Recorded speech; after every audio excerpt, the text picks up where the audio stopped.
И така, драги YouTube зрители, в момента наблюдавате как се прави греена ракия по класическата рецепта на господин Максим Ботев. Колко лъжи си захар? Да покрие хубаво долното. Зависи колко е голям. Хубава карамела, хубава консистенция. Периодично се добавя повече така, как почне да се разтапя. Това е бърза рецепта. Оставяте да загаря. Това е бърза рецепта, за около 5 минути би трябвало всичко да е наред, нали? По-малко, зависи колко жадни има.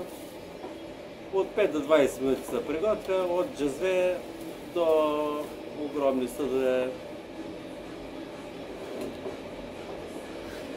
Чакаме леко.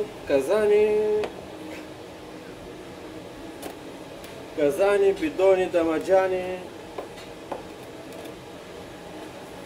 Виждам, почва да си лети.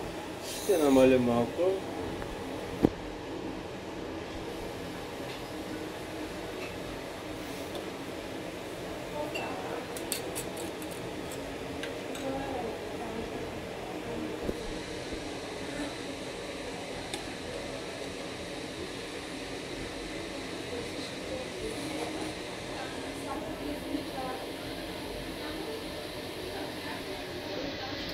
О, красиво и какъв аромат, драги зрители!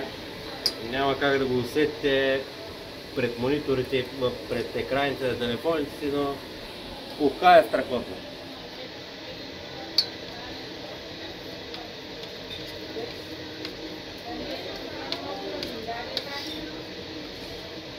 Връщаме го на огъня, който намалихме, слаб огън, който се прави, да не загаря захарта.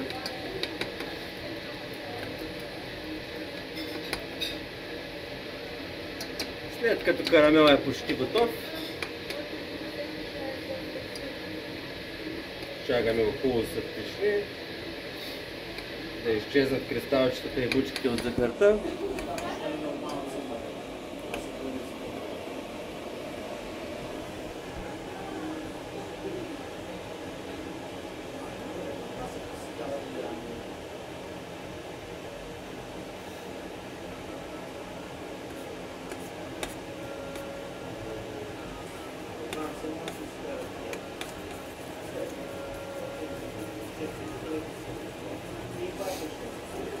Сега следващата манипулация е много деликатна. Помоля оператора да се отдръпне за момент.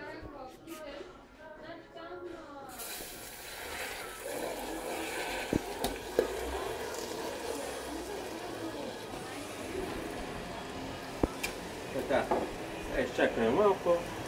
Ще поразтопи карамела, който се втвърдява веднага при контакта с студената ракия.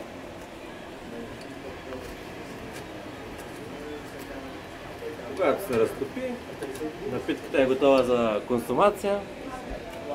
И сервира в предварително приготвените чаши. Точно така, ето моя асистент, най-добре манипулации, които са лимон и черен пипер на зърна, някои слагат и карамфил, пръчка.